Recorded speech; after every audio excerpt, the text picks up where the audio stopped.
What's going on, guys? ShadowNinja here, and today we gotta talk about a lot of Destiny information. Now, in this video today, we'll be dropping some Revenant information. There's a lot of cool stuff, and the next episode for Destiny 2 looks pretty intriguing, and I'm excited to give it a go. There's some interesting stuff I really wasn't expecting, and then after all that, we got some Frontiers conversation, which I am going to be saving for a video tomorrow. There's a lot to go over. I want to get everything in a video, put it out there, but in this one, we're going to be focusing in on the Revenant Act 1 live stream, and in general, things were talked about, such as Onslaught updates, and a little bit shocking, potions in general to make the player powerful and earn more rewards, a tease about like no craftable weapons.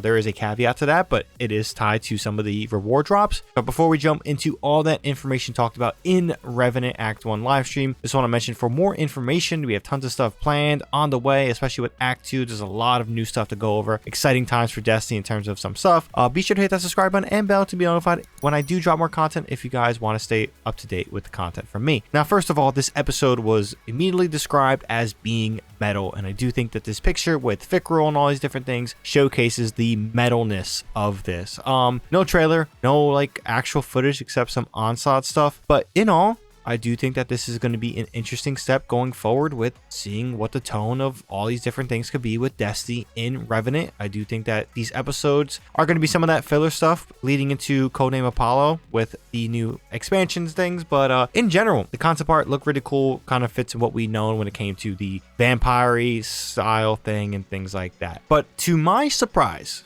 one of the biggest updates here that I was not expecting is that we're getting an Onslaught update called Onslaught Salvation, bringing in 3 new maps, particularly around multiplayer maps. We saw, I forget which one this was, but it was a map at PvP, and there's new factions, etc. So specifically Scorn and Shadow Legion, but I do expect another one in there. That's kind of how it was broken down, and it will be tied to the overall narrative, somewhat like we saw with Into the Light with a tower defense and the forces of the Witness trying to delay us even further to getting into the Traveler and things like that. All this is fun and refreshing, and it's honestly good to see Bungie not forget a mode. This is a thing that they have done in the past. They have dropped a new activity, new style activity, and 95% of the time they forget about it unless it is a battleground, for example, and they reuse and reiterate stuff like that. But really cool to see some of that stuff, get updated. I do think Onslaught is one of the better activities they have done in the past, and seeing it get more updates like this is pretty damn awesome. Potions are talked about in an interesting way, and these tonics look to either enhance your combat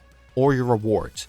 So in general, this is something that was teased in kind of the episode preview, but in general, it is pretty cool to see more complexities in terms of the gameplay loop into controlling your power and the rewards you are getting. And the rewards that we got mentioned were that you can attune for weapons, similar to how we saw with the Brave Arsenal and Into the Lights Onslaught, for them juicy double perks. But the only caveat here is that these will not be craftable versions of these weapons. So it's curious to see how this plays out in general. I'm all for less craftable weapons. This is something I have stated in the past. Craftable weapons has done a lot of damage to the overall chase and desire of playing the game. But in all, I like the idea of you can get double perks here. You can attune for these weapons. They can be really juicy, but they're not craftable. Hopefully they're enhanceable. I would assume that they're enhanceable, but in general, I do think that this is a nice, healthy workaround before we get the tier weapon stuff that we were hearing in the Frontier section of this live stream. Again, won't be talked about in this video. The artifact was one of the things here that was very shocking. It seems to be very stasis and grenade launcher based, and we are seeing the return of a artifact mod called Breach and Clear. This was something that players have been kind of craving for a good bit, but in general, I really like that we're getting some stasis focus. I do expect Prismatic to be really good in some sense, but again, bringing a little bit of juice to stasis is a nice refresh. This is something, in my opinion, I don't think we've got much of, at least to this degree, in a long while. I know that there were some stasis buffs here, but again, we kind of saw the consistent void solar buffs that we were seeing in the past artifacts before the final shape. So again, really liking seeing stasis getting some love here. There's a lot of great stuff there. Frost armor got buffed, not buffed, but dropped and then got buffed. So seeing that fully maximized in a season episode focused on stasis is going to be awesome. And the grenade launcher stuff is pretty awesome there.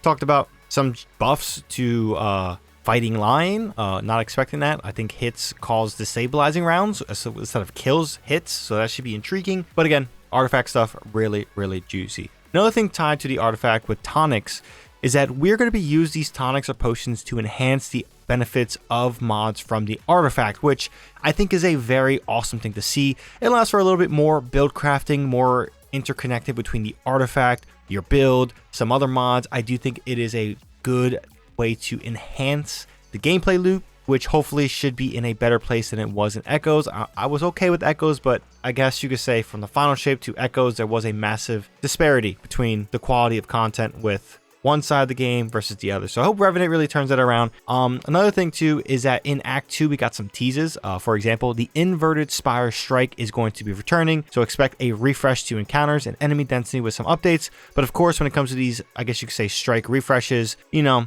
wait and see for the actual changes coming. I know some people have gotten overly excited on the past refreshes and they kind of turned out to be looking at you, Exodus Crash. But yeah, in general, some good stuff. The weapon conversations got talked about. We won't go into details of every weapon they stated. There's some intriguing stuff like a double fire slug shotgun, a double fire grenade launcher, stasis grenade launcher, I believe it is. Some fun stuff, but the main one they showed off and we saw a lot of is this new exotic stasis grenade launcher. It is a primary grenade launcher, like Fighting Lion, with support in mind. So the reason why I say support in mind is on top of this being stasis, some of the benefits is that the support perk is going to generate and create special ammo for your teammates and for yourself, and even heavy ammo if you have it fully built up. In general, something like this, I like the idea of the support weapons kind of being pivotal parts of the game. It really does add a new dynamic, and I really want Bungie to keep exploring the support style weapons. Really good balance, really cool to see. But in general, that was pretty much a lot of the important information we got from the Revenant Act 1 livestream. In my opinion, it was kind of disappointing seeing the Frontiers part get so much more juicier information, but also it's probably for the fact that this is an expansion rather than a seasonal update. There was no trailer to showcase off with this. We saw some Onslaught stuff. Again, I think the Revenant stuff was fine. It was good, got me excited, but I was not expecting the Frontiers conversation, and I think that kind of swallowed up what we talked about here. In general, next week should be some exciting times when it comes to new episode, new content. Definitely, hopefully something worth playing in the long run. And then, of course, we got the new dungeon, which no one knows what the hell it is. Looks intriguing and things like that. But in general, that's pretty much all I gotta say on this one. Again, stay tuned for that Frontiers conversation with the blog posts and things like that, with the Codename Apollo update. It was a lot, and they showed off some good stuff, which was awesome to see with some transparency. But if you guys have any comments on the Revenant information here, drop a comment down below. We can have a conversation about it. If you guys enjoy the content, found it informative, be sure to drop this video a like, helps out the video a ton. And for more from me, like I said before, please consider hitting that subscribe button and bell to notify for when I do drop more content. But with that out of the way, hope you guys have a good one. ShadowNinja here, and I'm out.